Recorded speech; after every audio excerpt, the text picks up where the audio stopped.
Olá a todas e a todos, aqui é Bruno de Altair de Prata e mais o conteúdo do canal Universidade Necessária.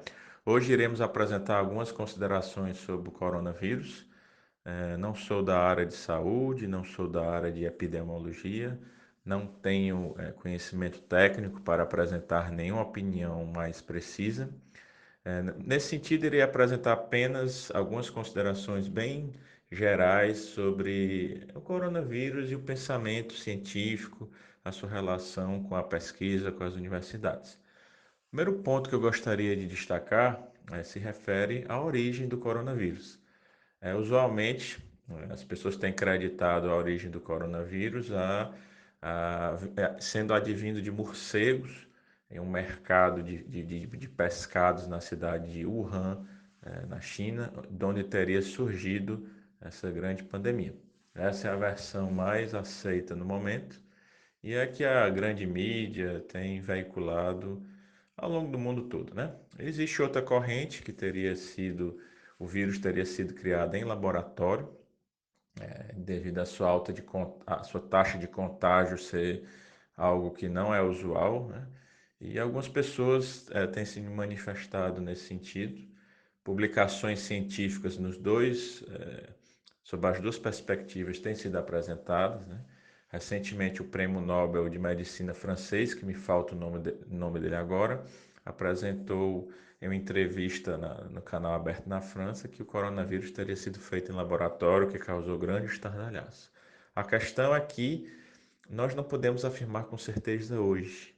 Nós temos muito pouco conhecimento consolidado sobre o coronavírus 19, o Covid-19, já que o coronavírus é de uma família, existem dezenas de vírus anteriores dessa natureza, nenhum deles foi tão é, disseminado como o atual.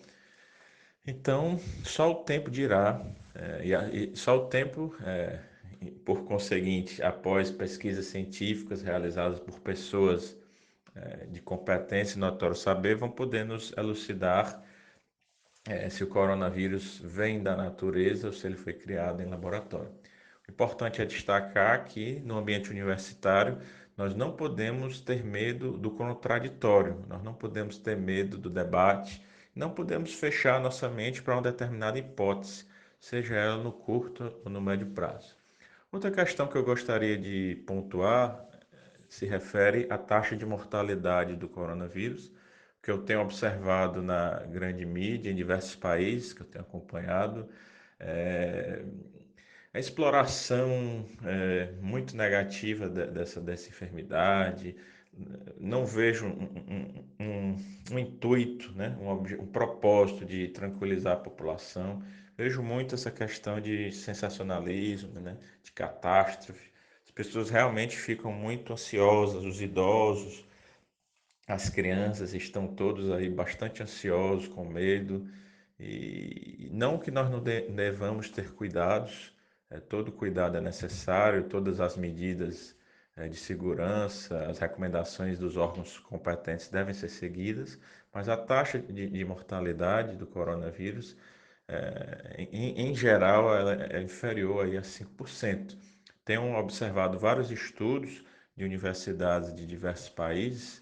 Um estudo da Universidade de Bonn, na Alemanha, publicou que a taxa de mortalidade seria de 0,6%. Eu já vi valores, um estudo que apontava que a média seria 3,4%, a média mundial.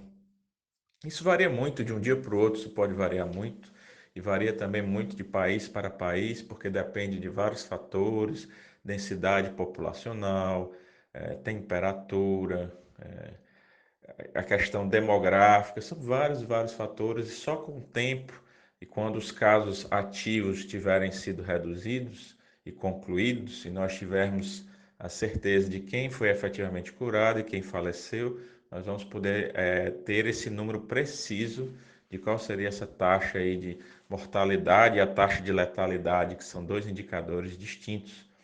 E no momento nós não temos isso, mas tudo leva a crer que essas taxas não são tão elevadas.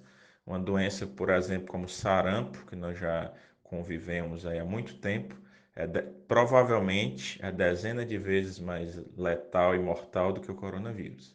Então, não há motivo para pânico, e sim para os devidos cuidados para que essa enfermidade não nos acometa.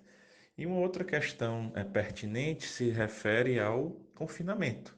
Então, a estratégia do confinamento para a contenção da doença tem sido utilizada no mundo todo, proposta aí pelo Ferguson, professor aí do Imperial College of London, e não há dúvida que o confinamento é necessário, ou ele é importantíssimo para conter o índice reprodutivo R0, que é uma variável importante, que diz respeito à disseminação do vírus de uma pessoa para outras. Só que é importante destacar que não é consenso. Existem outros especialistas que dizem que essa não seria a melhor forma de tratamento, pois você está confinando a grande parcela da população que não tem o vírus e não está localizando os enfermos. Outros pesquisadores dizem que o ideal é localizar esses enfermos por meio de muitos testes e tratar esses enfermos, né? Eu cito o exemplo da Espanha, no qual, 2 semanas atrás, 2/3 dos óbitos ocorreram em asilos com idosos, né? Então, as pessoas que já são naturalmente confinadas estão sendo mortas por conta do confinamento. Nos Estados Unidos, nesse mesmo período que eu estou falando, 2 semanas atrás aproximadamente, ocorreram 6.000 óbitos com idosos em asilos.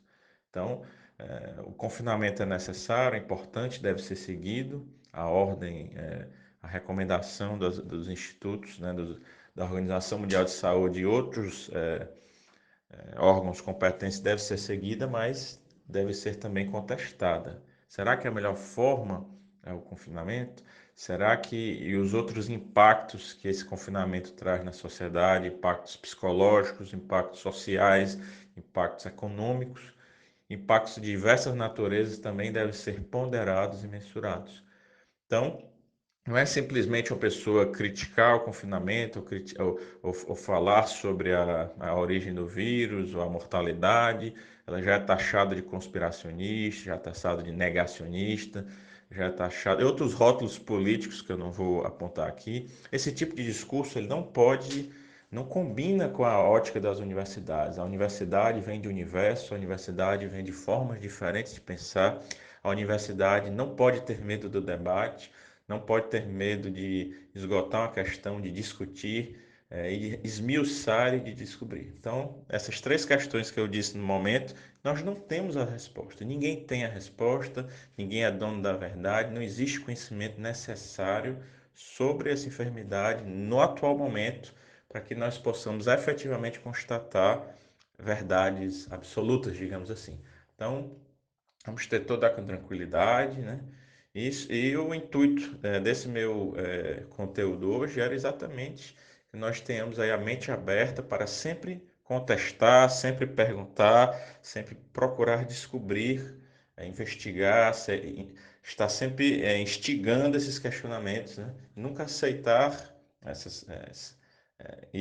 o que vem para nós como verdades absolutas. Agradeço a atenção de todas e de todos. Até a próxima oportunidade.